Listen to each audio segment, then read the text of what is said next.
الحمد للہ رب العالمین اللہم صلی علی سیدنا محمد وعلی آلہ وصحبہ وبارک وسلم اللہم فقہنا فی الدین وعلمنا التأویل وألہمنا بفضلک رشدنا یا رب العالمین۔ الحمدللہ آج کے درس میں ہم اسماء الحسنی سے ابتدا کرتے ہیں۔ ان کو بول دی لنک ڈالنے کے لیے کال کر کے بول دی۔ تو اس سے پہلے ہم المعز اور المذل پڑھے تھے۔ المعز جل جلالہ، جی ہاں دونوں پڑھ لیے۔ المعز یعنی جو عزت دینے والا ہے، المذل جو ہے وہ ذلت دینے والا۔ اب آج السمیع پڑھیں گے۔ تو السمیع اور البصیر ہے، سمجھیے آپ دونوں ملتے جلتے ہی ہیں۔ عقیدے میں بھی ہم پڑھے تھے السمع البصر۔ تو اللہ تعالیٰ سب جاننے والا، ترجمہ تو ہم اس کا کرتے ہیں سب جاننے والا، کیونکہ سماعت سے ہے، ترجمہ ہم کر دیتے ہیں سب کچھ جاننے والا، لیکن سب کچھ سننے والا، ہر چیز سننے والا، کوئی چیز اس سے چھپی ہوئی نہیں ہے۔ لیکن اس میں ایک باریکی ہے کہ اس کو ہم کہتے ہیں مشترک لفظی بولتے ہیں اس کو، کہ صرف اور صرف جیسے ہم بھی سنتے ہیں اللہ بھی سنتا ہے کہہ رہے ہیں، لیکن کیا معنوی اعتبار سے کوئی مماثلت ہے، کوئی سملیرٹی ہے؟ کوئی سملیرٹی ہرگز نہیں ہے۔ اللہ تعالیٰ کا سننا بالکل کچھ اور ہے، ہمارا سننا کچھ اور ہے، تو میننگ وائز کوئی سملیرٹی ہرگز نہیں ہے۔ اگرچہ کہ ہم محدود ہیں، ہماری عقل سننا بولے تو کیا خالی کان سے سنتے تو وہی سننا مانتے۔ اللہ تعالیٰ ہر چیز کو سنتا ہے کا مطلب یہ ہوا کہ جو کوئی بھی چیز ہے اس کے سامنے منکشف ہے، ایوری تھنگ از ظاہر، اپیرنٹ فار ہم، ہر چیز کھلی ہے اس کے سامنے، چاہے وہ آواز ہو، چاہے وہ دیکھنے کی چیزیں ہوں، وہ اس کو بھی سنتا ہے۔ اب کیسا سنتا ہے بولے تو ہم بولیں گے دیکھیے وہی تو بول رہے ہیں ہم، سننا ہی ہے، کان کا سننا نہیں ہے۔ اللہ تعالیٰ کو کان کی ضرورت ہے نہیں ہے، وہ سنتا ہے بلا کیف، بغیر کوئی کیفیت کے وہ سنتا ہے ڈائریکٹ، بس کوئی ضرورت نہیں ہے ہمارے کو کان کی ضرورت ہے۔ وہ کان ہونا، پھر ہم کیا پڑھے اسکول میں، تو فریکوینسی اتنی ہونا 20 ہرٹز سے لے کے 20,000 ہرٹز کے بیچ میں رہی تو سننے آتا، ورنہ نہیں سننے آتا۔ وہ ڈاگ وزل رہتی، وہ الگ فریکوینسی کی رہتی، خالی کتوں کو سنے آتی، بلانے کے واسطے رہتی کتوں کو، تو اس کی الگ فریکوینسی ہے۔ پھر ہمارا کان صحیح کام کرنا، کان کا پردہ صحیح کام کرنا، ایئر ڈرم اور سب مسائل ہیں ہمارے برابر، اور میڈیم ویکیوم رہنا، ویکیوم میں سننے نہیں آتا، میڈیم رہنا، یہ سب مسئلے مسائل ہیں ہمارے لیے، تو یہ سب کنتے ہیں۔ کیوں؟ کیونکہ ہماری ایک کیفیت ہے سننے کی، ایک پورا پروسیجر ہے کہ اس طرح انسان سنتا ہے۔ اللہ تعالیٰ کو بغیر کیفیت کے سنتا ہے، کوئی اس کو ضرورت ہی نہیں ہے سب پروسیجرز کی، وہ ڈائریکٹ براہ راست سنتا۔ تو ہمارے سننے میں ایسا ہم بات کرتے ہیں، ایگزامپل فاسٹ کا مطلب کیا ہے انگریزی میں؟ فاسٹ اور کوئی مطلب ہے؟ فاسٹ کا مطلب اور ایک مطلب ہے روزہ بھی ہے۔ تو کیا دونوں میننگز میں کوئی مماثلت ہے، سملیرٹی ہے؟ یہ بالکل الگ ہے، یہ بالکل الگ ہے، لیکن صرف آواز ایک ہے، دونوں کا پروننسیشن ایک لفظ دے دیا گیا فاسٹ، لیکن یہ بالکل الگ چیز ہے، بالکل الگ چیز ہے۔ ویسے ہی اللہ تعالیٰ سمیع ہے، بندے بھی سنتے ہیں، دونوں کے بیچ میں یہی تعلق ہے، یہ بالکل الگ چیز ہے، یہ بالکل الگ چیز ہے، کوئی بھی سملیرٹی نہیں ہے۔ تو اگر ہم سمجھتے ہیں سننا یہ ہوتا وہ ہوتا، وہ صرف انسانوں تک، مخلوق تک محدود ہے۔ اللہ کا سننا کیسا ہے یہ ہم کبھی بھی نہیں سمجھ سکتے، نہ ہم کو غور و فکر کرنا ہے، ٹھیک ہے؟ تو سمیع کا مطلب یہ ہوا کہ ہر چیز اس پر عیاں ہے، چاہے وہ سننے کی چیز ہو یا دیکھنے کی چیز ہو، کچھ بھی ہو، محسوس کرنے کی چیز ہو، سب اس پر عیاں ہیں، سب اس پر کھلا ہے، ٹھیک ہے؟ کلیئر؟ تو صرف سننے کی چیزیں نہیں ہیں، وہ سنتا ہے تو ہر چیز سنتا ہے، چاہے وہ ہمارے لیے دیکھنے کی چیزیں کیوں نہ ہو، اس کو بھی سنتا ہے۔ کیا مطلب ہے ہم نہیں سمجھ سکتے، ٹھیک ہے؟ وہ بھی وہ سنتا ہے، ہر چیز سنتا ہے، اس پر ہر چیز عیاں ہے، اس لیے سمیع اور بصیر بھی ہے اللہ کی صفت۔ بصیر جو ہے ہم بصارت دیکھنے کو، سائٹ کو بولتے ہیں، دیکھنے کو، بینائی کو بصارت کہتے ہیں۔ تو سمیع اور بصیر دونوں کا معنی تقریباً ملتا جلتا ہے اللہ تعالیٰ کے لیے جب استعمال کریں گے۔ ہمارے لیے ہم کہیں گے بس سمیع بول تو سننا ہے، بصیر تو دیکھنا۔ اللہ کے لیے ہم وہی ترجمہ کریں، لیکن معنی ہم کو پتہ نہیں ہے، لیکن اتنا ہے کہ دونوں کا مطلب کیا ہے، سب اس پر آیا ہے، سب ہر چیز اس کو پتہ ہے، سب وہ دیکھ رہا ہے، سن رہا ہے۔ اس کا دیکھنا سننا ہمارے سننے کا دیکھنا، ہرگز کوئی سملیرٹی مماثلت ہرگز نہیں ہو سکتی۔ جی اچھا سننا اور دیکھنا ہے تو جب بولنا ہے تو یہ قرآن جو ہے مطلب ورڈ آف گاڈ ہے تو speech of God. Quran is word of God, speech of God ایک ہی بات ہے.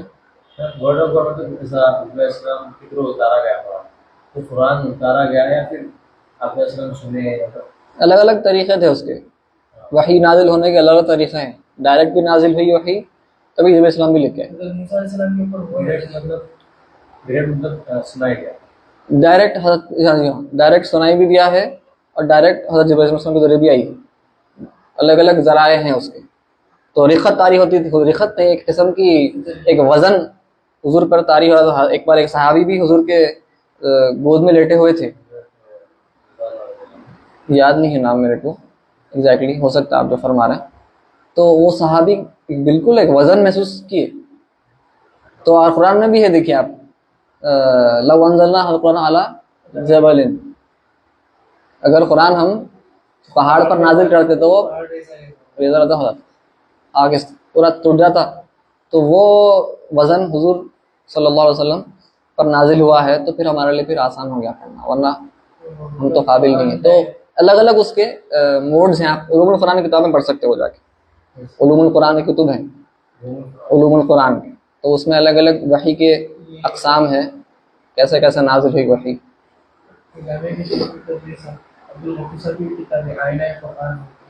اس میں بھی تفصیل سے لکھے قرآن کی تعریف سے ہے. تشریحات تو بہت ہیں، یہ خاص اس موضوع پہ پڑھنے کے لیے میں علماء پڑھتے ہیں. تو السمیع کا اب آپ ہم یہ پڑھتے آ رہے ہیں کہ بندے کا اس میں کیا حصہ ہے. تو بندے کو چاہیے جب اس کو پتا ہے کہ اللہ تعالیٰ دیکھنے والا ہے، سننے والا ہے، ہر چیز، کوئی چیز چھپی بھی نہیں ہے اللہ تعالیٰ سے، تو کیا کرنا چاہیے بندے کو؟ تو وہ اپنے ظاہر کو اور اپنے باطن کو دونوں کو، اللہ نے جس سے بچانے کے لیے کہا ہے، ہم کو بچنے کے لیے کہا ہے، اجتناب کرنے کے لیے کہا ہے، اس سے ظاہر کو اور باطن کو اللہ تعالیٰ کے حکم پر عمل کرتے ہوئے ہم کو اپنے ظاہر اور اپنے باطن کو برائیوں سے بچانا ہے. ٹھیک ہے، تو یہ سمیع اور بصیر ہو گیا. آگے یہ پڑھی میں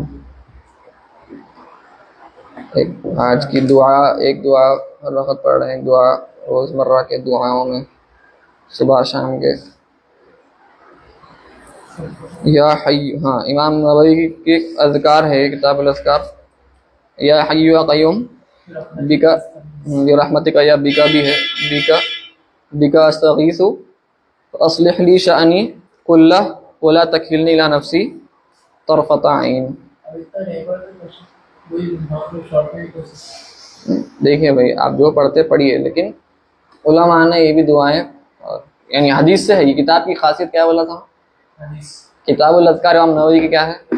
دعائیں ہیں اس میں، لیکن کہ حدیث میں جو دعائیں آئے ہیں امام نووی ان کو جمع فرمائے، اس لیے یہ کتاب مشہور ہے.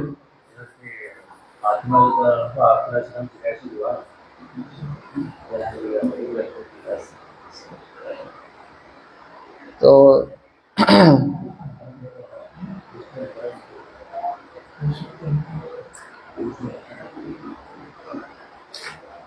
اس سے پہلے ہم ریاض الصالحین میں توکل کا باب پڑھ رہے تھے، وہ ہو گیا ہے. یعنی ہم تو مختصر پڑھ رہے ہیں، کتاب مکمل ریاض الصالحین نہیں ہے یہ. تو تھوڑی سی لمبی حدیث ہے آج کی، اور یہ کہ اب یہ نیا چیپٹر شروع ہوا ہے، یہ ہے علامات حب اللہ تعالی للعبد. اللہ تعالیٰ کے بندے سے جب اللہ تعالیٰ محبت فرماتا ہے تو اس کے علامات کیا ہوتے ہیں. تو یہ چیپٹر کا نام ہے the signs of Allah most high's love for a servant.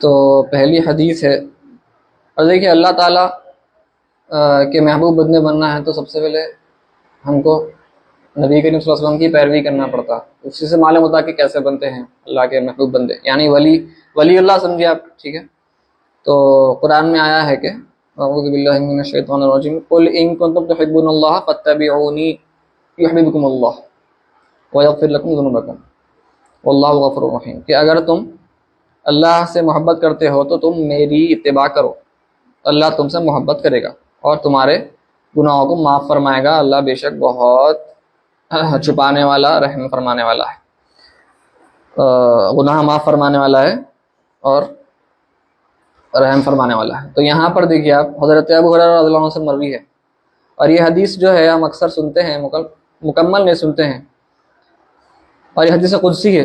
حدیث قدسی کا مطلب کیا ہے؟ جو اللہ نے فرمایا اور نبی کریم صلی اللہ علیہ وسلم نے ہم سے پھر فرمایا کہ اللہ نے فرمایا ایسا, تو وہ قرآن کا حصہ نہیں ہے, لیکن وہ اللہ تعالیٰ کا کلام ہی ہے, اور ڈائریکٹ اللہ نے فرمایا حضور سے, حضور نے ہم تک پہنچایا.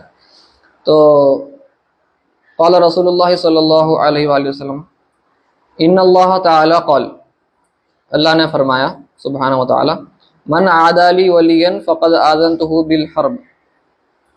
یہ بہت سنے ہوں گے آپ لوگ کہ جو کوئی بھی میرے ولی سے, ولی یعنی اللہ کا محبوب بندہ, مقرب بندہ, جو کبھی میرے کوئی ولی سے عداوت کرے, بغض رکھے, دشمنی رکھے, تو پھر میں اس سے جنگ کا اعلان کرتا ہوں. جنگ کا اعلان کوئی چھوٹی موٹی چیز نہیں ہے, اللہ سے کون جنگ کر سکتا ہے. تو ولی سے کیسی, آپ کو اللہ کا ولی کوئی ہے تو کیسے ادب سے رہنا ہے, یہ حدیث پاک ہے. یہ کوئی اولیاء کا قول نہیں ہے, کوئی صوفیاء کا قول نہیں ہے, کوئی علماء کا قول نہیں ہے, یہ حدیث مبارکہ ہے. اور یہ حدیث جو ہے میرے خیال سے بخاری میں ہے, بخاری میں ہے. تو جنگ کا اعلان فرمانا اللہ تعالیٰ, اور ایک جگہ فرمایا ہے جو ربا کھاتے ہیں ان کے لیے جنگ کا اعلان ہے. یہ دو جگہ پہ ہے, جو ربا کھانے والے, سود خور اور ولی سے بغض رکھنے والے. تو دیکھیے آپ, کوئی بھی اللہ کا بندہ ہے تو اس سے بغض نہیں رکھنا چاہیے, دشمنی نہیں کرنا چاہیے. کوئی آپ کو کیسا بھی نظر آئے, نہیں لوگ بولتے ہیں انہوں ایسے ہے, انہوں ایسے ہے, نہیں, سوچ کے بات کرنا کسی کے بارے میں بھی. آپ کو معلوم نہیں ہے کون کیسا ہے. اس پر خاص طور پر کوئی علم والا, آج کل کیا ہو گیا ہے, علماء کے بارے میں باتیں کر رہے لوگ. علماء کو کیا پتہ ہے, انہوں بیوقوف ہیں, انہوں ایسے ہیں, انہوں ویسے ہیں. انہوں آپ کی اصلاح کے واسطے کچھ بات بولے تو خراب دکھ جا رہا. یہ بہت خطرناک بات ہے. وما تقرب الی عبدی بشیء احب الی مما افترضت علیہ, اور سب سے محبوب ترین چیز کوئی ہے اگر, اب یہ دیکھیں خالی اتنا حصہ ابھی جو میں عرض کیا, اتنا حصہ اکثر لوگوں میں مشہور ہے کہ جنگ کا اعلان کر دوں گا. اس کے بعد کا حصہ ہے ولی بنتے کیسا ہے, اس کی پوری پروسیس دے رہا ہوں, پورا کیفیت کیسے بنتا, ولی کیسے بننا ہے. ہاں, تو کیسے ولی بنتے ہیں. سب سے محبوب ترین چیز کوئی ہے اللہ تعالیٰ کی بارگاہ میں, جس سے بندہ اللہ کے قریب آتا ہے, تو وہ فرائض پر عمل کرنا سب سے امپورٹنٹ ہے. اور اللہ کی محبت حاصل کرنے کا سب سے آسان طریقہ ہے فرائض پر عمل کرنا. اس کے بعد کیا ہے, وما یزال عبدی یتقرب الی بالنوافل حتی احبہ, اور پھر میرا بندہ وہ فرائض پر انجام دے رہا, کر رہا, فرائض کی پابندی کے ساتھ ساتھ پھر نوافل پہ گامزن ہو رہا, تو پھر انہیں کرتے رہتا, نوافل کی پابندی کر رہا. وقت آتا کہ اللہ تعالیٰ فرما رہا ہے کہ میں اس سے محبت کرنے لگتا ہوں. تو پہلے فرائض ہے, پھر نوافل ہے, یہ ہے آرڈر. لوگ کیا کرتے رہے آج کل, نوافل کو ترجیح دے رہے, فرائض کو بھول جانا. یہ اس سے آپ ولی کیسا بنیں گے, آپ کے بالا نہیں ہے, آپ مانگ نکالنے جا رہے ہیں. فرائض آپ کے بال کی طرح ہے, مانگ نکالنا ہے, نوافل کی طرح ہے. آپ بغیر بال اگائے آپ روز کنگا کر رہے ہیں, کیا فائدے کا ہے. تہجد پڑھ رہے, یہ کر رہے, وہ کر رہے ہیں, اور میلاد منا رہے ہیں. اچھی بات ہے, میلاد مناؤ, فرائض چھوڑ دے رہے, تو پھر آپ میلاد منانا کیا فائدے کا ہوا, کچھ فائدے کا نہیں ہوا.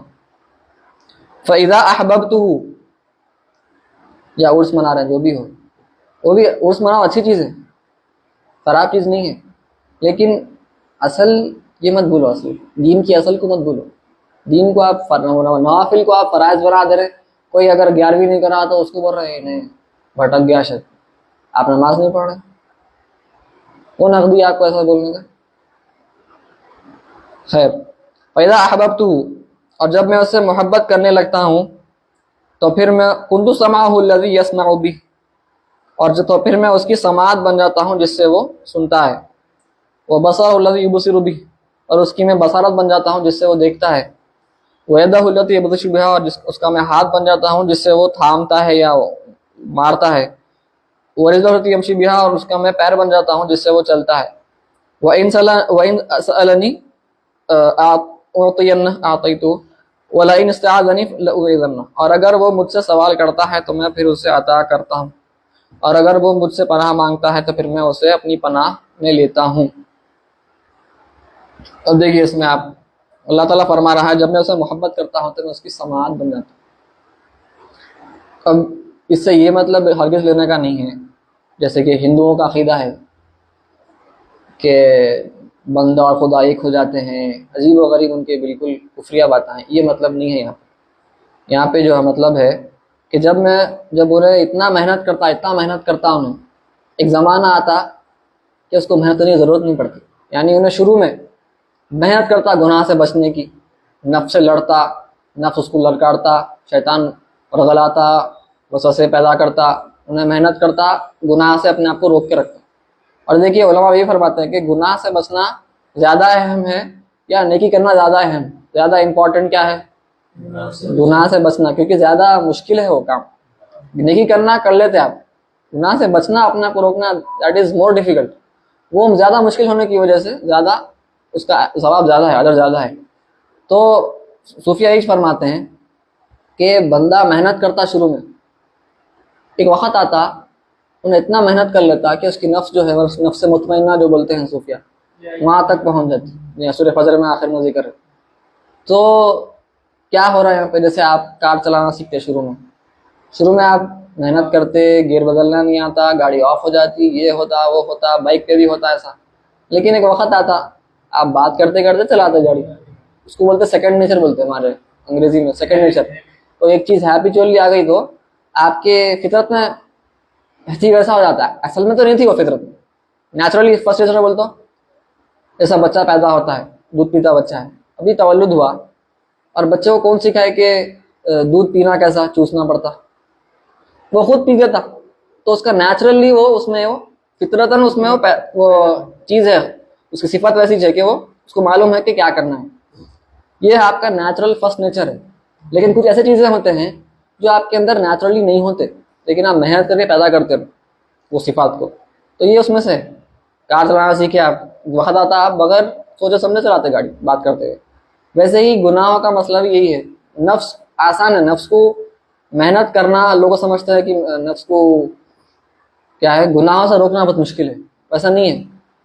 نفس کو آپ جس طرح اس کی عادت بنائیں ویسی بن جاتی. آپ اس کو اچھی عادت ڈالیے، وہ اچھی عادت سے پھر اپنے آپ کو بری عادت طرف لانا مشکل ہوتا. نفس کو اگر مارنا ہے تو انسان نے خود مرنا ہے. مرنا نفس کو مارنا ہے تو انسان خود بھی مرنا ہو. کیا مطلب مرنا؟ پھر مر گیا تو پھر نفس کا مارے. نفس مرتا نہیں، مطلب یہ بولنا چاہیے مرتا نہیں، نفس اندر ہی رہتا، اس کو روک کے رکھنا یہ بڑا ٹاسک ہے. ہاں، تو جیسا بڑے بڑے اولیاء بھی ایسا نہیں ہے کہ ان کو کچھ بھی نہیں ہوتا، سپرمین نہیں ہے انہوں محنت کرے. ہاں وہ محنت کر کے سپرمین بنے، وہ ٹھیک ہے. جیسا پانی ہے، پانی میں اگر آپ مٹی ڈال دیے، ایک لئیے بڑا جگ لئیے، اس میں مٹی ڈال دئیے، پانی کے اندر ہلا دئیے، پورا پانی ہلتے رہتا، پانی صاف نہیں رہتا. لیکن اگر آپ رکھ دیے کچھ دیر کے واسطے، ایک دن پوری جو بھی مٹی ہے وہ نیچے جم جاتی، نیچے آ جاتی، پانی اوپر کا صاف ہو جاتا. تو علماء فرماتے ہیں صوفیہ میں اور نارمل انسانوں میں یہ فرق ہے. سب کے جو ہے وہ گندگی روزمرہ پھیلا رہے ہیں، لیکن صوفیہ اتنا کنٹرول کرے ہوئے ہیں، اس کو ہلنے نہیں دے رہے. کیا ہے، پورا گرد دھول نیچے جم جا رہی ہے، پانی صاف ہے اوپر، لیکن ان کے پاس بھی پوٹینشیل ہے. اگر ہو سکتا ان کے پاس بھی شیطان، اگر وہ شیطان سے مغلوب ہو جائیں تو وہ ان کے پاس بھی پھر گناہ آ سکتے ہیں، گناہ میں پڑ سکتے ہیں وہ بھی، لیکن وہ پڑھنے نہیں دیتے. ان کے پاس بھی ہے پوٹینشیل. یہ مت سوچے کوئی کہ نہیں ان تو غوث پاک سرکار ہے بھائی، انہوں غوث پاک ہے، انہوں کر لیے محنت کر لی. نہیں، غوث پاک محنت کرے بول کے ویسے ہے، آپ بھی بشری ہے، وہ لیول پہ جانا ہے تو محنت کرنا پڑتا ویسی. لیکن گناہ کا پوٹینشیل سب کے پاس ہے، سب انسان ہیں. تو یہ بات سمجھنا ہے، محنت کرنا ہے سب کو. تو اللہ تعالیٰ جب میں اس کی سماعت بن جاتا ہوں فرما رہا ہے، تو میں ایک لیول آتا بندے کو محنت نہیں کرنا پڑتا، آٹومیٹیکلی اللہ تعالیٰ اس کا محافظ ہو جاتا ہے۔ وہ بتا رہا تھا اللہ تعالیٰ۔ اب اس میں یہ مطلب بھی نکال سکتے، نکالنے والے کرامات کا مطلب بھی نکال سکتے، لیکن فی الحال ہم یہاں پر وہاں پر نہیں جائیں گے۔ تشریح جو ہے علماء جو فرمائے کہ بندہ جب دیکھتا ہے، سمجھے غلطی سے کوئی غلط چیز سامنے آ جائے بندے کے، تو وہ چیز اس سے اوجھل کر دی جاتی ہے آٹومیٹیکلی، کیونکہ انہیں گندگی نہیں دیکھ رہا نہ سن رہا، تو اپنے آپ آٹومیٹیکلی گندگی اس سے ہٹا دی جاتی ہے۔ اگر دیکھے سامنے ہوں گی، بظاہر لوگ دیکھ رہے ہوں گے، لیکن اس کو نہیں دکھتی، کیونکہ انہیں وہ لیول پہ چلے گیا، آپ سیکنڈ نیچر پہ کہ اللہ اس کا محافظ بن گیا۔ پہلے انہیں خود محنت کرتا تھا، اپنے آپ کو روکے رکھتا تھا، لیکن اب یہ مرتبہ آ گیا ہے کہ اللہ اس کو بچا رہا گناہ سے، اس کو محنت نہیں کرنا پڑا، وہ لیول محنت کرے تو آتا ہے انشاءاللہ، اللہ تعالیٰ عطا فرماتا۔ تو ویسے ہی وہ جب ہاتھ تھامتا ہے کسی کو یا مارتا ہے، اگر انہیں کسی اللہ کے واسطے ہی کریں گا، جو بھی کریں گا انہیں اپنے نفس کے واسطے نہیں کریں گا، جب وہ کرے گا تو اس کی ایسی مار پڑے گی کہ اللہ مارے ویسا مار پڑتی۔ اور کہیں وہ چلا، کہیں پر گیا، تو اس کی برکت جو حاصل، اس لیے بولتے ہیں بزرگوں کے پاس جاؤ یا بزرگوں کو اپنے گھر کو بلاؤ، کیوں؟ برکت کے واسطے۔ اور اگر وہ سوال کرے میرے سے، میں اس کی دعا کو رد نہیں کرتا، اس لیے ان کو بولتے مستجاب الدعوات بولتے، اولیاء کے پاس جا کے دعا کرنا۔ اور جب وہ میرے سے پناہ مانگتا ہے تو پھر میں اسے پناہ دیتا ہوں۔ تو کوئی تنگ کرے آ کر تو پھر اللہ تعالیٰ پناہ دیتا ہے ولی کو، پھر مطلب کیا ہے، سامنے والے کا کیا حال ہوگا سوچ لیجئے، ٹھیک ہے۔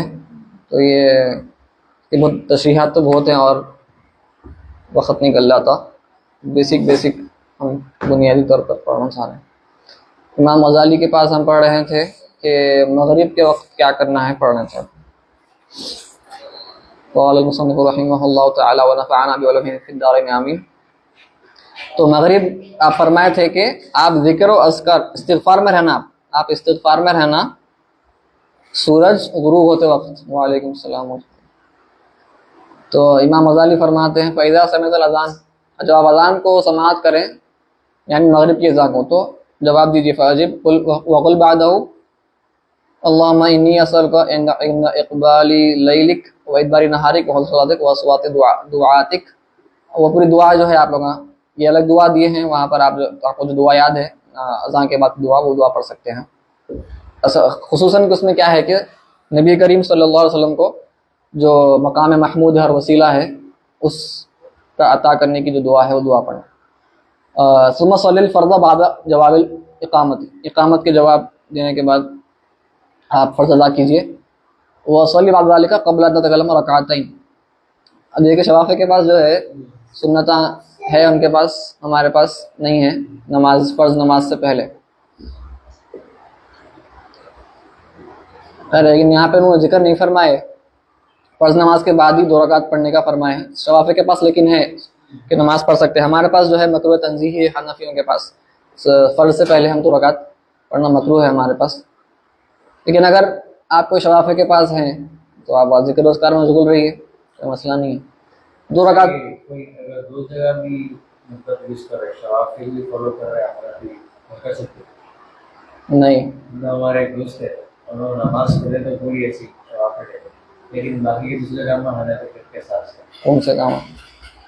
فرض نماز میں اپنے پاس خیرت نہیں کرنا ہے، انہیں خیرت کر دیتے اور پورا طریقہ رکھ دیں کے ساتھ، تو نماز شوافی کی اسی پڑھ بیٹے۔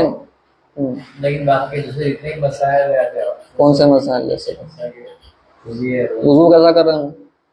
اپنے ایسی اپنا وضو کر کے شافعی نماز پڑھ، نہیں ہوتا ویسا نہیں کرنا چاہیے۔ دیکھیے اگر کرنا ہی ہے آپ کو تو آپ اس قسم کے عمل کرنا جس میں کوئی تعلق نہیں ہے۔ مثال کے طور پر تجارت کر رہے ہیں آپ، بزنس کر رہے ہیں، جاب کر رہے ہیں، وہ جو مسائل ہیں ان کا نماز سے کوئی تعلق ہے کیا؟ نہیں ہے، وہ الگ بالکل چیز ہے، الگ چیز ہے۔ اس طرح اگر آپ پورا شافعی بن جاتے ہو، میں جاب کے مسائل میں، تجارت کے مسائل میں، جو بھی مسائل معاملات میں، اور عبادت کے مسائل میں حنفی بن جاتا ہوں، ایسا کر سکتے، لیکن کیونکہ تعلق نہیں ہے کوئی بھی۔ لیکن چونکہ اب انہوں عجیب و غریب نماز وضو کر رہے ہیں حنفی، اور شوافی کی طرح انہوں نماز پڑھ رہے ہیں، تو ان کی نماز علماء فرماتے ہیں پھر یہ نماز مسئلہ ہے اس میں بہت بڑا، کیونکہ کیا ہے شوافی کے پاس کچھ چیزیں ہیں جو ٹوٹ جاتا ہے وضو جس سے، حنفیوں کے پاس کچھ چیزیں ہیں، مثال کے طور پر ایک مشہور مثال دی جاتی، شوافی کے پاس جو ہے خون بہنے سے وضو نہیں ٹوٹتا، حنفی کے پاس ٹوٹ جاتا ہے۔ شوافی کے پاس بیوی کو ہاتھ لگا کر وضو ٹوٹ جاتا، اپنے پاس نہیں ٹوٹتا۔ تو ایک صاحب وضو کرے، گھر سے نکل کے راستے میں خون نکلا تو انہوں بولے میں کیا بن جاتا ہوں؟ شافعی بن جاتا ہوں، وضو ہے بول رہا ہوں، ٹھیک ہے، آگے بڑھے۔ کچھ دیر کے بعد بیوی کو بھی ہاتھ لگ گیا، صرف ٹچ ہو گیا تو ٹوٹا وضو، انہوں بولے میں حنفی لیتا ہوں، اب شافعی نہیں لیتا ہوں، وضو نہیں ٹوٹا بولنا چاہ رہے ہیں۔ فتویٰ شاپنگ بولتے ہیں، فتویٰ شاپنگ کر رہے ہیں، جو صحیح سمجھ میں آیا میرے حساب سے، جو میرے کو آسان زندگی چل رہا۔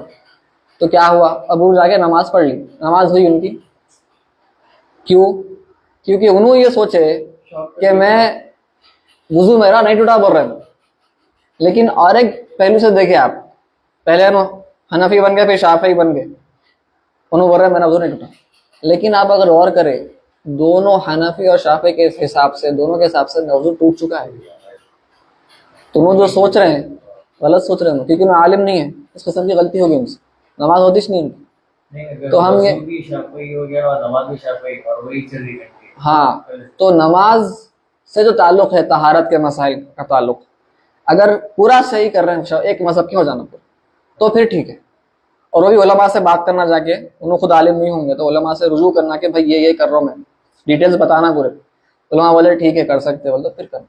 میں آپ کو خالی جنرل قاعدہ بتاؤں اس طرح کر سکتے، اب ایکچولی عمل کرنا ہے تو علماء کے پاس رجوع ہونا، ان کو بتانا، تفصیل بتانا، میں یہ کرنا چاہ رہا ہوں، آپ کو بتاتے کہ یہ کر سکتے، یہ نہیں کر سکتے، ویسا کرنا ہے، ٹھیک ہے۔ تو یہ اس لیے پڑھے، فقہ پڑھنا پڑتا، فقہ پڑھے تو بہت چیزیں کلیئر ہوتی ہیں انشاءاللہ۔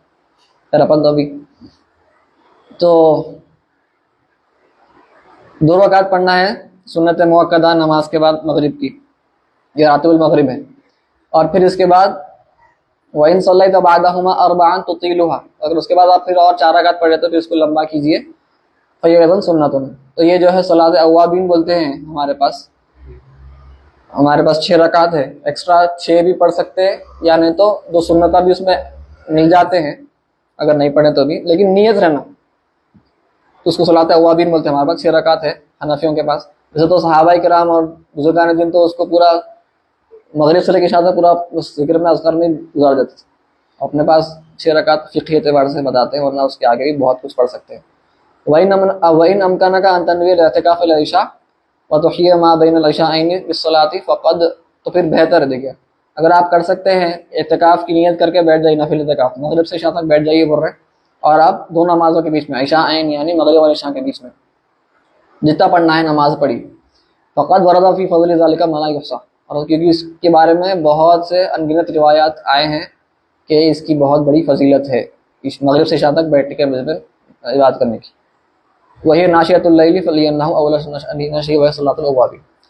وصلی النبی صلی اللہ علیہ وسلم عن قول اللہ تعالی تتجافى جنوبهم عن المضاجع فقال هي الصلاة بين العشاءين انها لا تذهب بملاغات النهار وتهذب آخرہ۔ تو اب یہ جو نماز اوابین کی نماز ہے، یا جو بھی اور نمازیں آپ پڑھ رہے ہیں، عبادت کر رہے ہیں، اس کی فضیلت کیا ہے کہ نبی کریم صلی اللہ علیہ وسلم سے پوچھا گیا تھا اس کے بارے میں، تو آپ نے قرآن کی آیت پڑھی تھی، تلاوت فرمائی، تتجافى جنوبهم عن المضاجع، کہ وہ اپنے جو بستروں کو چھوڑ دیتے ہیں رات میں، تو یہ رات کا پہلا حصہ ہے بیسیکلی مغرب سے عشاء تک۔ تو یہ جو حصہ ہے اس میں کیا ہوتا ہے، جو دن میں جو بھی آپ سے کوتاہیاں ہوئی ہیں تو وہ اس کو درست کر دیتا ہے یہ عبادت، اور آپ کے دن کو، آپ کا آخری جو اب دن ختم ہونے پہ ہے آپ کا، اس کو وہ سدھار دیتا ہے، تو وہ آپ کے لیے ایک قسم سے کفارہ ہے، سمجھیے آپ کی عبادت۔ والملاغات جمع ملغات وهو من اللغو، ٹھیک ہے۔ ابھی مغرب ہو گئی، فإذا دخل وقت العشاء فصلی 4 رکعات قبل الفرض احیاء لما بین الاذانین، تو آپ 4 رکعت عشاء کی نماز اذان ہو جائیں گی تو کیا کریں گے، 4 رکعت آپ کو سنتیں پڑھنا ہے، سنت غیر موقدہ ہے یہ پڑھنا ہے۔ ففضل ذالک کثیر، یہ بہت اہم نماز فرمانا ہے، اگرچہ کہ سنت غیر موقدہ ہے لیکن اس کا فضل بہت، فضیلت بہت زیادہ ہے۔ وفی الخبر ان الدعاء بین الاذان والاقامۃ لا یرد، اذان اور اقامت کے بیچ میں دعا کی جاتی ہے وہ رد نہیں کی جاتی. تو اس میں آپ نماز پڑھیے, دعا کیجیے. ثم صلی الفرض وصلی راتبہ رکعتین, پھر نماز عشاء ادا کیجیے فرض, اور 2 رکعت سنت موقدہ پڑھی. وقرأ فیہما بسورۃ الف لام میم سجدہ وتبارک الملک. اب یہ سنت ہے حضور کی, نہیں پڑھ تو چلتا, لیکن اگر یاد ہے تو پڑھیے بالکل. سورہ الف لام میم سجدہ تبارک, یا سورہ یاسین والدخان. فذلک مأثور عن رسول اللہ صلی اللہ علیہ وسلم. ٹھیک ہے. وصلی بعدها 4 رکعات, اس کے بعد پھر 4 رکعت سنت غیر موقدہ اور ہے. وفی الخبر ما يدل على عظم فضلہ, یہ بھی بہت فضیلت والی ہیں 4 رکعت سنت غیر موقدہ.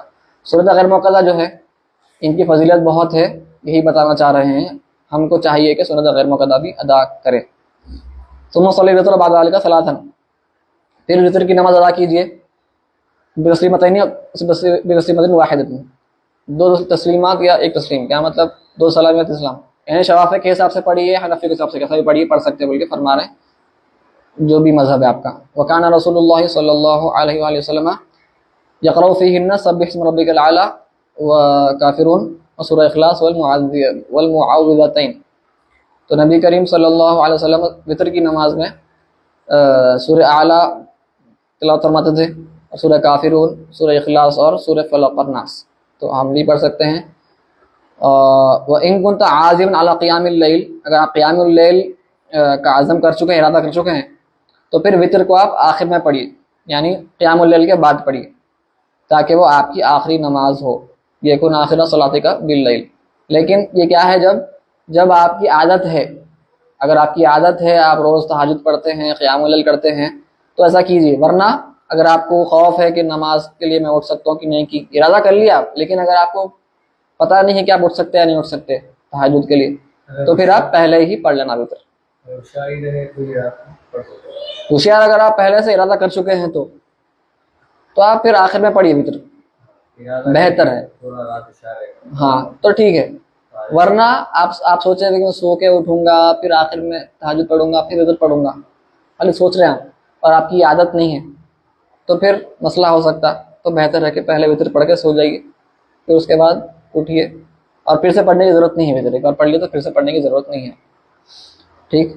ثم اشتغل بعد ذلك بمذاکرات علم او مطالعات کتاب. دیکھا, ولا تشتغل باللهو واللعب فيكون ذلك خاتمة اعمالك قبل نومك فانما الاعمال بخواتمها.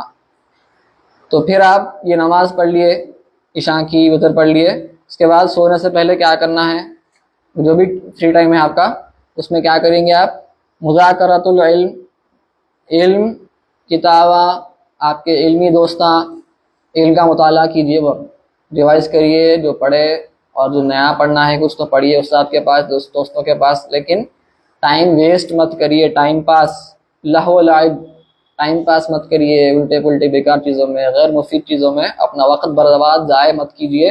علم حاصل کرنے میں وقت لگائیے. فرما رہے کتنا امپورٹنٹ ہے. کیوں ہے یہ علم حاصل کرنا اتنا اہم؟ کیونکہ دیکھیے, علم بے شک خود علم اپنے آپ میں مقصود نہیں ہے ہمارا, لیکن علم حاصل کرنے سے جو آپ کے اندر ایک رغبت پیدا ہوتی ہے عمل کرنے کی, وہ تو ناقابل انکار ہے. ٹھیک ہے. تو یہ بات ہم لوگ بولتے ہیں کہ بھئی کیا پڑھتے پڑھتے کچھ بھی نہیں ہونے والا ہے, پڑھنے سے عمل کرنا حاصل ہے. صحیح بات ہے, لیکن آپ پڑھ کے دیکھیے, آپ کے دل میں ایک علم کا اثر پیدا ہوتا. اگر سے کہ آپ ولی نہیں بن جاتے, ظاہر سی بات ہے, علم حاصل کرتے ولی نہیں بن جاتے, عمل کرنا ہے, لیکن فائدہ ہے نہیں ہے, بالکل ہے. تو امام غزالی کون بول رہے ہیں, کوئی چھوٹا آدمی بول رہا علم حاصل کرو, انہوں صوفی ہیں, انہوں وہ فرمان ہے کہ علم حاصل کرو, اتنی امپورٹنٹ چیز ہے. ٹھیک ہے. امام غزالی رحمہ اللہ تعالی, ابو حامد محمد بن محمد الغزالی. تو یہ بیکار چیزوں میں وقت, ٹائم پاس میں مت گزارو اپنا وقت. فرما رہے کہ اگر وہ تمہارا وقت آخری وقت کی بیکار چیزوں میں گزر گیا, یعنی تمہارا ہو سکتا ہے وہ آخری وقت آخری لمحے تھے ہمیں زندگی کے, تو بیکار لہو لعب میں گزر گیا, تو پھر فإنما الأعمال بالخواتمها, جو خاتمہ بالخیر کی دعا کرتے ہیں ہم, کیوں کرتے, خیر پہ خاتمہ ہو, اچھا خاتمہ ہو. الٹے پلٹے کاموں میں مصروف ہیں آپ, بیکار کاموں میں, اس میں آپ کا خاتمہ ہوتا ہے کیسی بات, کتنا خطرناک ہے, تو اس سے بچو, یہ فرمان. ٹھیک ہے. اس کے بعد آداب النوم ہے, سونے کے آداب ہیں, انشاءاللہ اگلی نشست میں دیکھیں گے. امام شنوب العلی کی ہم وہ پڑھ رہے تھے مراقب سعادات، لیکن اس میں چونکہ ہر چیز نہیں ہے تو پھر میں یہاں پہ آ گیا، نور اللہ میں آ گیا. تو ہم پڑھ رہے تھے مکروہات الصلاح، نماز کے مکروہ اعمال کیا ہیں. تو دو چیزاں پڑھے تھے اس میں، مکروہ تحریمی کچھ ہوتا ہے، مکروہ تنزیہی. مکروہ تحریمی کب ہوتا، تنزیہی کب ہوتا؟ اب آ کے سن رہے، خالی سن کے نکالنا ہے کان سے سن کے. تو مکروہ کب ہوتا ہے تحریمی تنزیہی؟ ہاں ایک جنرل قاعدہ بتایا تھے امام شنوب اللہ نے. کیا قاعدہ ہے؟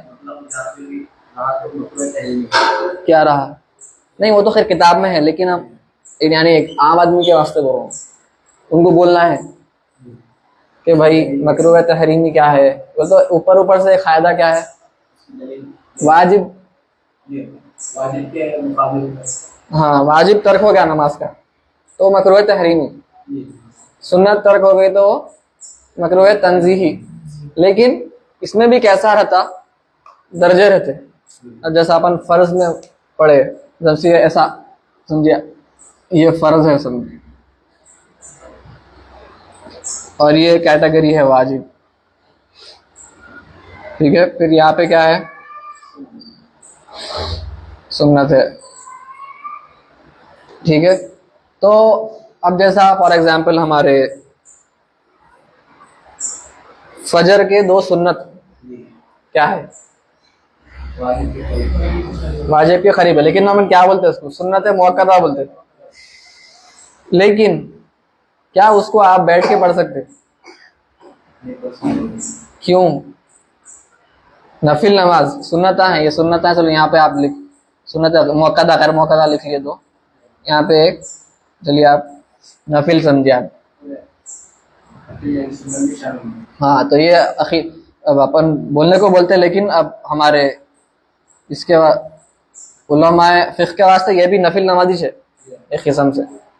تو نفل نمازوں کو آپ بیٹھ کے پڑھ سکتے، معلوم ہے، پڑھے نا بنگے.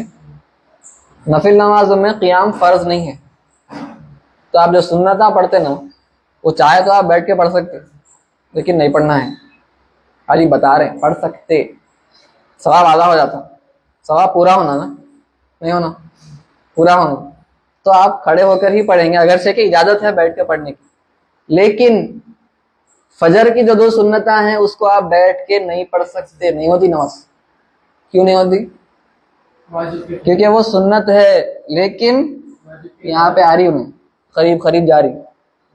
صحیح ہے، تو آپ بول سکتے بیسیکلی شاید ڈائگرام ذرا غلط کر دیا ہوں گا، ایسا نہیں کرنا تھا، ایسا کریں گے. ٹھیک ہے، اس کو بھی ایسا بنائیں گے. تو اس میں سب میں درجے ہیں. تو یہ واجب کا ڈبہ ہے، یہ فرض کا ڈبہ ہے.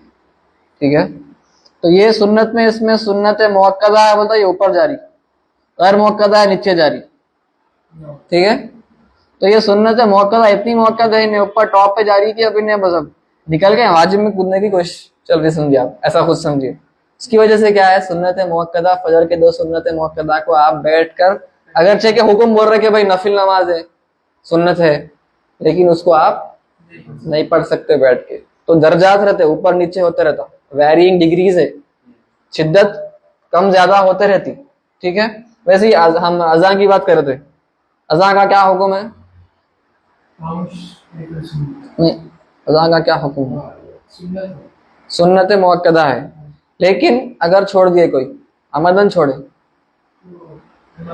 کس کا گناہ ہے؟ واجب چھوڑنے کا گناہ ہے. کیوں؟ کیونکہ اذان بھی جو ہے سنت موقدہ کے قریب، واجب کے قریب جاری. ٹھیک ہے حکم سنت موقدہ بول رہے، لیکن چھوڑے تو واجب کا گناہ ہے، وہ مکروہ تحریمی ہے، بیٹے مت کریے. ٹھیک ہے، تو سمجھ میں آئے گا. ویسے ہی مکروہ کا فرض کا الٹا حرام ہے، اس کا الٹا کیا ہے؟ مکروہ تحریمی ہے. اس کا الٹا کیا ہے؟ مکروہ تنزیہی.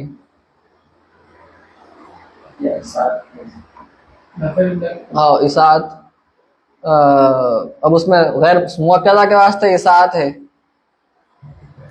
اس کو آپ اگر اوپر جا رہے ہیں تو اتنا حصہ جو ہے یہ اصاعت کا لے لیے. بعد کے علماء نکالے سے، شروع کے علماء نہیں بولے سر. اور اس کو آپ لے سکتے ہیں مکروہ تنزیہ. تو اور اس میں درجے رہیں گے، اوپر تھوڑا زیادہ مکروہ تحریمی ہے، یہ تھوڑا کم مکروہ تحریمی ہے، اس طرح درجات رہتے ہیں اس میں بھی. ٹھیک ہے، یہ بات کلیئر رہنا. تو ہم جب بول رہے ہیں حکم لگا رہے ہیں تو مطلق حکم نہیں ہے، بلکہ کچھ چیزیں اوپر نیچے ہو سکتے. تو اس سے پہلے اپن کہاں تک پڑھے تھے؟ گردن یہاں وہاں در در دیکھنا نماز میں، یہاں وہاں دیکھنا نماز میں، گردن ہلانے کو کیا بولے تھے؟ مکروہ تحریمی ہے. آنکھ سے یہاں وہاں دیکھ رہے نماز میں مکروہ تنزیہ ہے. کچھ چند علماء بولے کہ چلتا کرتے ہیں.